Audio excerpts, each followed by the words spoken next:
Hi, Pamela. Hello, how are you? I'm good, thank you. So wonderful to meet you virtually. Oh, this is fun and welcome. Welcome to my studio. Thank you. I love all the wood and the windows. Uh, Yep. well, the whole house is wood Oh, and all windows, a lot of windows, a lot of light and a yes. lot of windows. So, Yes, beautiful. So the first question I had was Mhm. the real Pamela Berkeley, your your email address. I I was frustrated because I just wanted my name, but it seemed that there are other Pamela Berkeleys, and I tried a number of other things and I got frustrated and fed up. So I called myself the real Pamela Berkeley. My name is Aviva Yvette Sokolsky, so there is not another one. Well, I we might be related. Actually, I have people in my family with names that are Sokolsky. Oh, Sakolsky? Uh no, actually, I think it's Skolsky. Yeah. Skolsky. Yeah, I figured that all the Skolskys and SEKs and SOKs are probably all, from the same area in the I think North, so. Sure. Europe. Yes, So, and we're here now. So and we're here now. Yes, absolutely. So I absolutely fell in love with your horse, and uh it's in such an atmospheric, dreamlike environment. It looks like you had a dream and woke up and I have to do this painting. actually something similar happened. There are some horses that live down the road from me, and we live in a river valley on the Housatonic in Mm. Massachusetts in the Oh, Berkshires. And I would often go down and give those horses some carrots. And this one morning, I decided to take the road as I was doing my shopping, and it was very misty. And this sweet, beautiful horse that had sort of made friends with me just came out of the mist, oh, like out of a dream, and stuck in my mind. And I had drawn them before, they were used to me being there. So that's how that evolved. absolutely gorgeous. I just fell in love Yeah. with it. So do I, you, go ahead. I oh, I realized, that the first thing when I started drawing very young, and the thing that I wanted to draw more than anything else, that was the greatest challenge to me in kindergarten, was drawing horses. And it took me a long time. I drew horses forever. And then I started drawing humans and landscapes and other animals and whatever. Figures, certainly, a lot of figure drawing. Did you So, study art in school or was it mostly on your own, just wanting to oh do it and no, doing it? I studied art. It was my favorite subject in grade school, high school, and in college. I went to Rhode Island School of Design. But when I was in high school, I lived not far from the city, maybe 50 miles, and I would take the train in to Manhattan, and I would take figure drawing classes at the School of Visual Arts and the Art Students League and the Society for Illustrators, wherever I could get good models. And then, oh, then I had many adventures, and then went back to school after I'd lived in Europe and had a child, and we were living. I went to Rhode Island School of Design, and I had wonderful teachers there, and just it was fabulous. I just then I moved to New York and married another artist, and I was fortunate because I was still, in my mid 20s, and I started showing right away in the city. So, and I was invited to join a gallery with a wonderful dealer who did everything for me, everything. He was kind. He had the It was Gil Einstein, and he had the reputation for being the most honest, brilliant person in the art world, as far Wow. as dealers were concerned. Uh-huh. That's It was wonderful. fantastic. I showed with him for 20 years. Wow. So you Mhm. don't do that anymore? Oh, well, he passed away. Oh, There was when the art world sort of went downhill because the stock market went downhill in the 90s. Uh, there were a lot of changes. A lot of galleries closed or moved from Soho to Chelsea. A lot of things changed, but we still kept working, still kept painting. sure. So do you have a gallery up in near where you are, nearish? Well, not a per se, not one gallery that represents me anymore that does everything for me, but I do show at the Blue Mountain Gallery in Chelsea in New York with friends I've known for 40 years who are all wonderful painters, and it's good to be around friends. But I'm in shows up here. I Mm-hmm. have one gallery up here. I'm going to be in a show in Hudson in April with a lot of friends. That is the woman, Harriet Candy, who owns the Artful Mind magazine, which is pretty well known, is putting together this big show in Hudson. So Oh, everybody's looking nice. forward to that.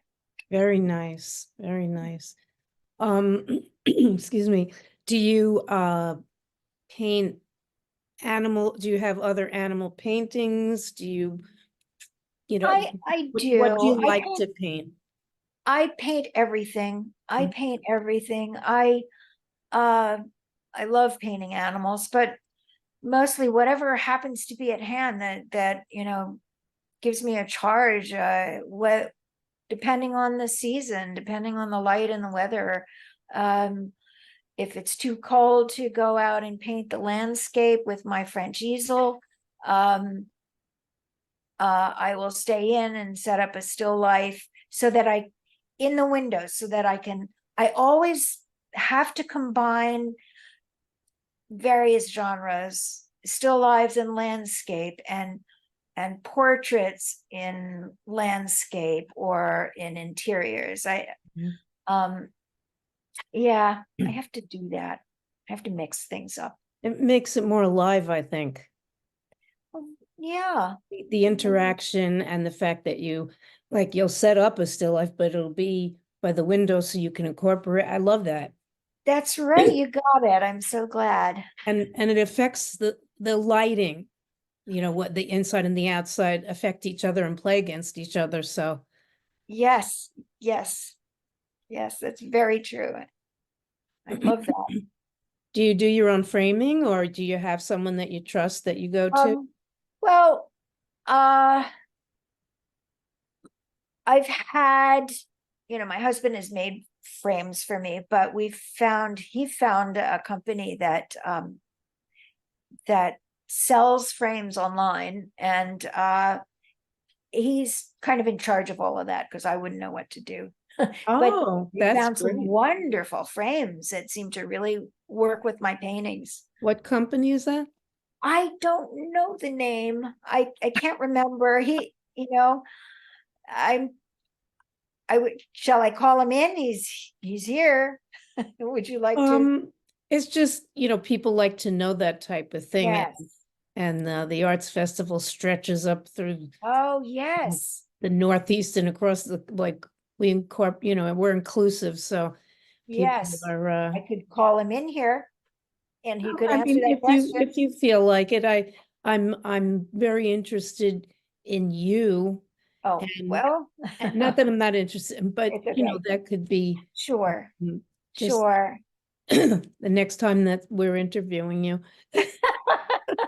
So do you have a house full of paintings that you're always looking to, like, do you paint for specific shows, or you just are you're painting all the time? So I'm painting all the time, but if something comes up, and they want some theme. If I don't already have that theme, I'm certainly happy to paint anything. I've done many commissions, Wonderful. portraits or portraits of houses or animals or whatever, Excuse me. whatever's at hand. Hold on a second. I'm sorry. Do you teach any emerging artists or any children, or do you like to I teach them? don't. I don't. I do. I'm always happy to help a young person or a child, and I always, if I see something obvious and they seem to be interested, I'll certainly give some advice. But I did teach a little bit at Penn briefly, but it takes a lot, First of all, it's not always as much as you love to paint. I really don't know how to do anything else. Teaching for me drains me a little bit. Gotcha. Yeah, and I understand that, wanting to reserve yourself for your work. Yeah, I'm a little selfish. Yeah, you know what?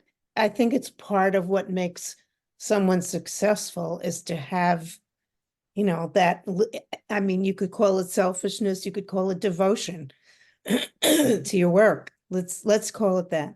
Yeah. And Thanks. what is the name of your painting that you have in the Rockland Arts Festival show? Oh, Misty. It's Let the horse paint coming out Misty of for the me, mist. right?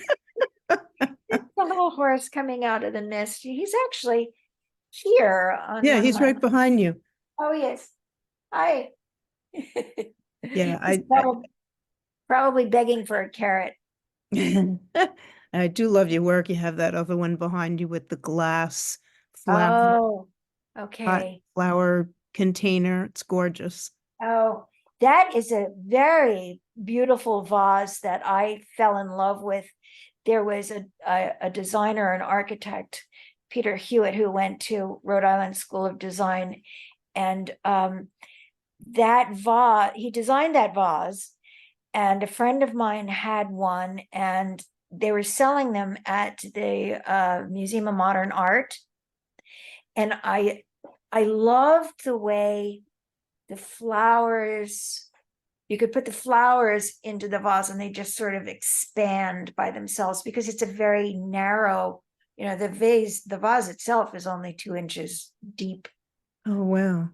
And so, and you can see through it, it just seems to float. Everything seems to float. So I've used that vase for several paintings outside and Absolutely inside. gorgeous. Thank you. It's almost like you could see the petals almost look a little translucent, that you could see through the petals as well. Like the background is drawn so much. Not that it doesn't look like the background. I don't, it's saying it the wrong way, but it just, the flowers look so alive and so stunning. And Well, you did that one by the window? yes, and Yeah. the light, I like using backlighting. I like the sunlight coming from the back. I use natural light, unless it's really dark, and then I'll turn on some electric lights or something. But yeah, and I don't really paint backgrounds. I paint the foreground and whatever's behind it at the same time. Mm-hmm. Yes. So I don't paint the background first and then the subject over that, and then, whatever on top of that. I do it all at once. I think that's what I was trying to say. So thank you, because it wasn't coming out. Is there anything that you would like to add about yourself as an artist or your work? Well, I the only thing that I would like to add, I've done a lot of paintings of actors who are friends of mine. Mm-hmm. And I think it's because I studied acting for a while at HB Studios in New York because it gave me something. It's really lonely being an artist. You're in your studio most of the time alone, and sometimes you just need an interaction. And I never really was a professional actress. I never even had that. But it's I don't know how to describe it. It's an interaction when you're working with another actor. But it seemed to fill something in me that, even as much as I love painting, is something else I needed. Well, it's a connection. I mean, It's a connection. people connect Yeah. with your paintings, but you're not necessarily there. And you connect with your paintings, but here you're able to connect with your subject as you're painting. Yes. I mean, I think that's beautiful. Well, thank you. It's very I never beautiful. thought of it that way.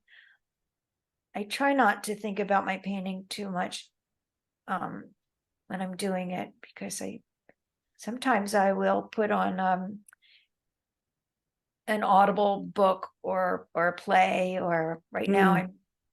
I'm reading Ulysses by James Joyce for the third time, and Oh, wow. it's just so beautiful, and I can listen to it on Audible while I'm not reading it in bed or something. So Mhm. Oh, I think that's a good place to wrap up. But you seem like the kind of person that I could talk to for a long time. You're very well, soulful and we should get together and have a glass of wine and talk about all kinds of our lives and how you got to be where you are. And it's important to know those things. It's important yes. to know people. So, Pamela, thank you so much for sharing your time with us. We really appreciate it. The Rockland Arts Festival thanks you. And Thank you. you're welcome. And I hope that you have a good rest of the month and don't get buried in snow up there. Oh, well, flooding too. There's a lot of flooding up here right now. Oh, well, keep up the incredibly beautiful and skilled work that you do. It's absolutely lovely. And It I'm touches so me. honored that you chose me. Oh, it's our pleasure. Mine too. Share you.